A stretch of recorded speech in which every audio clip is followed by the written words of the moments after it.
కేంద్ర మంత్రి కిషన్ రెడ్డి మాట్లాడుతున్నారు. ఇప్పుడు లైవ్ చూద్దాం. ఉదయం లేస్తే సాయంకాలం వరకు మైక్ దొరికితే చాలు. మరి ఇది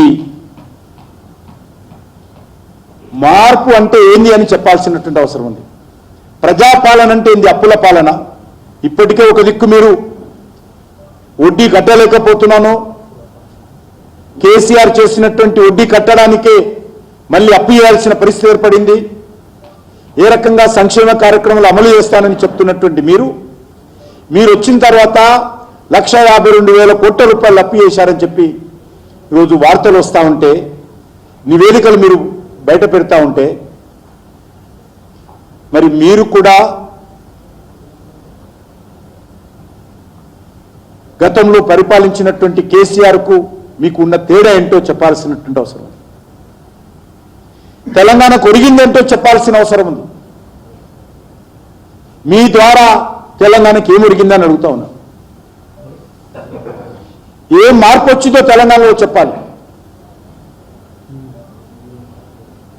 ఇసుక వ్యాపారంలో మార్పు వచ్చిందా? లిక్కర్ దోపిడీలో మార్పు వచ్చిందా? బెల్ట్ షాపుల పెంచడంలో మార్పు వచ్చిందా? అక్రమ భూములు వ్యాపారంలో మార్పు వచ్చిందా? భూముల అమ్మకాలలో మార్పు వచ్చిందా?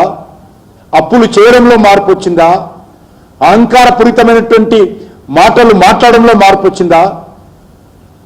తెలంగాణ ప్రజలు కొరిగిందేందో చెప్పాలి రేవంత్ రెడ్డి గారు. తెలంగాణ ప్రజలకు ఏం మేలు జరిగిందో చెప్పాలి.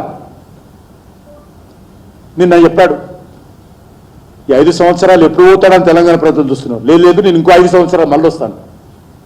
ఇంకా 3.5 సంవత్సరాలు ఉంది, 3.5 సంవత్సరాల పైన ఉంది. ఎవరు వస్తారో ఎవరు రారో తెలంగాణ ప్రజలు నిర్ణయించుకున్నారు. అవకాశం వచ్చినప్పుడు మరోసారి ప్రస్తుతం చేస్తారు. తెలంగాణ ప్రజలు చాలా చైతన్యమైనటువంటి ప్రజలు.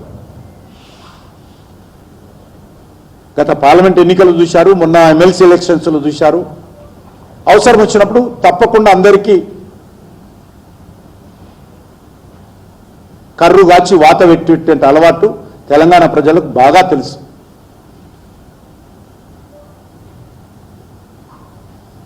కాబట్టి అప్పుడు చూద్దాం, మీరు ముఖ్యమంత్రి అవుతారో కాదో అప్పుడు చూద్దాం.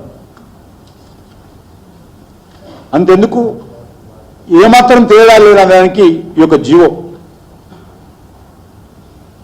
ఏ ఉద్యమాల కారణంగా అయితే ఉస్మానియా యూనివర్సిటీలో అనేక పోరాటాలు చేసి, త్యాగాలు చేసి, బలిదానాలు చేసి తెలంగాణ సాధిస్తే, ఆ ఉస్మానియా యూనివర్సిటీలో ఈరోజు రేవంత్ రెడ్డి గారి ప్రభుత్వము మీరు ధర్నాలు చేయొద్దు, మీరు నినాదాలు ఇవ్వద్దు, ఎజిటేషన్ చేయొద్దు, రేజింగ్ ఆ స్లోగన్ చేయకూడదు, ఎక్కడ కూడా నిరసన కార్యక్రమాలు చేయకూడదు అని చెప్పి మీరు సర్కులర్ ఇస్తారు. గతంలో ఇదే సర్కులరు టీఆర్ఎస్ పార్టీ ఇచ్చింది. ఇదే ఆదేశాలు ఆ రోజు కేసీఆర్ ఇచ్చాడు.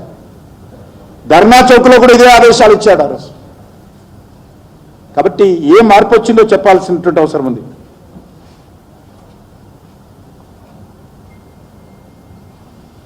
కాబట్టి మీ ఇచ్చినటువంటి గ్యారంటీలు, మిగతా 420 సబ్ గ్యారంటీస్ ఏవి కూడా ఈరోజు అమలు చేయలేనటువంటి పరిస్థితులు ఉన్నాయి. నేను ఒకటే, రేపు బడ్జెట్ ఏదో వస్తుంది అంటున్నారు. బడ్జెట్లో మీరు ఇచ్చినటువంటి హామీల పైన స్పష్టత ఇవ్వండి అని కోరుతా ఉన్నాను. ఇది తెలంగాణ ప్రజల యొక్క ఫండమెంటల్ రైటు. అడిగేటువంటి అధికారం తెలంగాణ ప్రజలకున్నది. మీరేదైతే హామీలు ఇచ్చి ఓట్లు వేసుకొని అధికారంలో కూర్చున్నారో, వెలగబెడతా ఉన్నారో 15 నెలలుగా, మీ హామీలు ఎప్పట్లో అమలు చేస్తారు, ఏ రకంగా అమలు చేస్తారు, మీ యాక్షన్ ప్లాన్ ఏంటి తెలంగాణ ప్రజలకు చెప్పాలి. 12 నెలల లోపల 2 లక్షల ఉద్యోగాలు భర్తీ చేస్తామని చెప్పారు.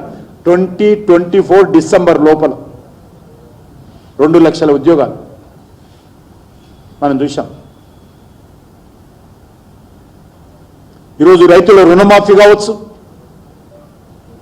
కౌలు రైతులకు ఇవ్వాల్సిన సాయం కావచ్చు, రైతులకు ఎకరానికి 15,000 కావచ్చు, రైతు కూలీలకు ఇచ్చేటువంటి 12,000 కావచ్చు, నిరుద్యోగులకు రావాల్సినటువంటి 4,000 కావచ్చు, మహిళలకు నెలకు రావాల్సినటువంటి 2,500 కావచ్చు, దళితులకు ఇవ్వాల్సినటువంటి సామాజిక వర్గానికి ఇవ్వాల్సినటువంటి 12 లక్షల రూపాయలు ప్రతి కుటుంబానికి కావచ్చు, బీసీ సప్లాన్ కావచ్చు, ఎస్సీ సప్లాన్ కావచ్చు, ఎస్టీ సప్లాన్